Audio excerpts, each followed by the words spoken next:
An all-out sprint for being what appears to be a shorter course, about 30-second lap times, a little over. So this 10 minutes, it's going to be an all-out brawl. Long race we have here. We're looking at Elias Ischel holding that red plate.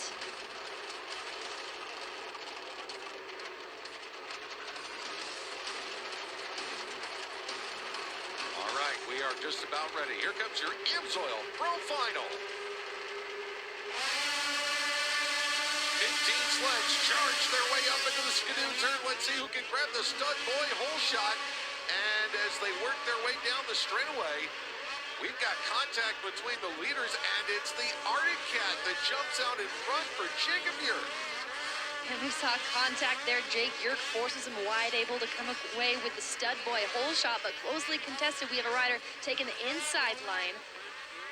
And that is Elias Ischel. He is in the thick of the battle, second here at the end of the opening lap. Meanwhile, Andy Leaders and Hunter Patnode fighting it out for third and fourth, as Yerk will bring the Arctic Cat out of the skidoo turn. One rider going way to the outside. That's Oscar Norman. He gets a slingshot off that banking, and that'll push him past Trent Whitworth as he now works on Lincoln Lemieux, who runs back in the fifth position. Wow, and Andy Leaders currently third. What a night it has been for him. Second in his qualifying round, but Jacob Yerk out front.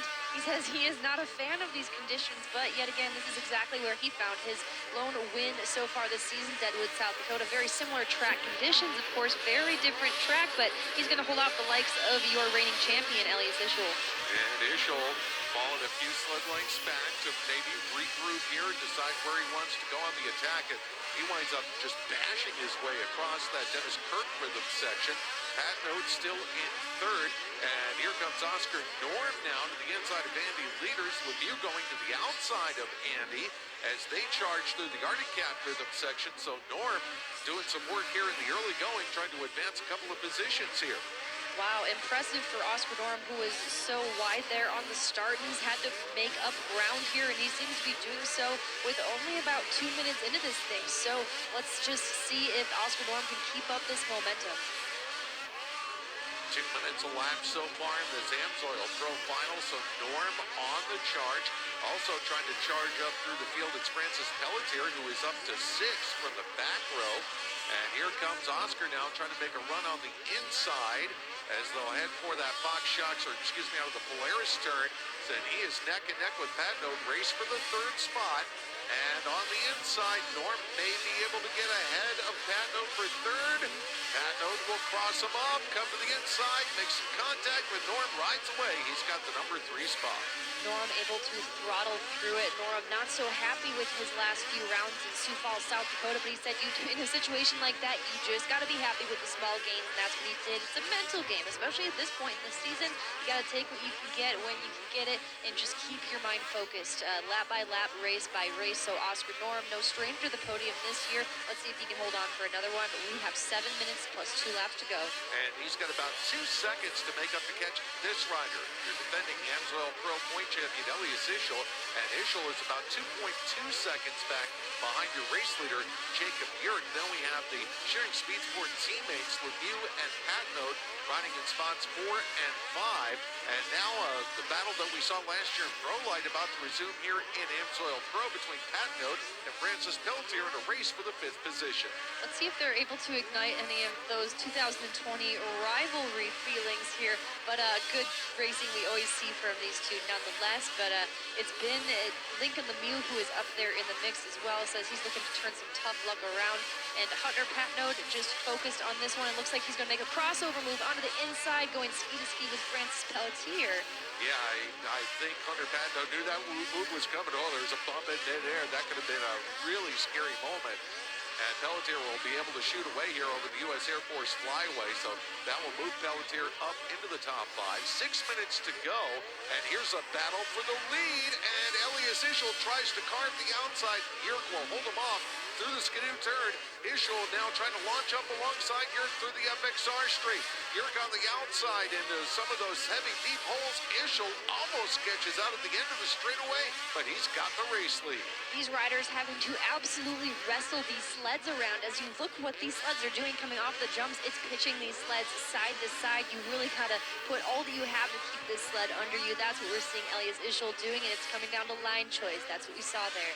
And Elias Ischel, I think, has mastered this timed format. He takes it easy, and if he's up in the top 2 or 3 after the first couple of minutes, once he's figured out his lines, bang, he just hammers down and starts passing people. And not only that, but this is our first season going to this format. So at this point in the season, these riders had so many laps practicing and training for that 10-minute plus 2 laps format. It really provides some consistency in their training. So not only has he mastered that, but like you had said, Paul, he's got this thing figured out.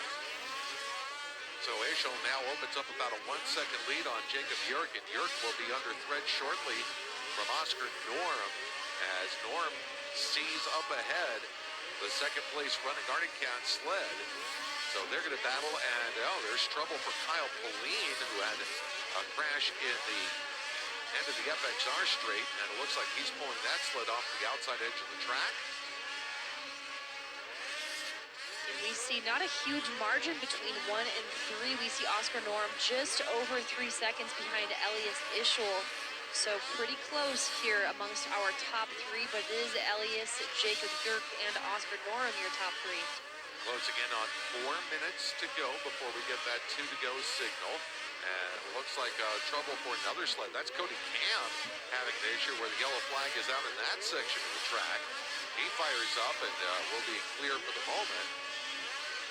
Man, and we also, it looked like just a few moments ago, saw Travis Muller, the 436, just off the pace there. Have to wonder what's going on with his sled for him to be off the pace, but Elias Ischel currently out front flexing. Oscar Norm continuing to try to reel in the second-place rider. Meanwhile, Lincoln Lemieux, he's starting to come alive here in the second half. He was a ways back behind Norm, and now he's starting to reel him back in. Pelletier continuing to hold on to the 5th position. Ischel bounding through the very rough Dennis Kirk rhythm section. Heads toward the U.S. Air Force Flyway, and there is Lincoln Lemieux.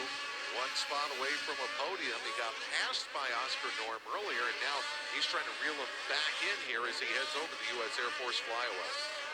That's right, we have just over 3 minutes plus 2 laps to go. Lincoln Lemieux looking to turn some tougher luck he's had these last few rounds. Of course, he came out here and won the opening round in ERX to start off the season, but completely different track, completely different conditions. It's a whole new ball game.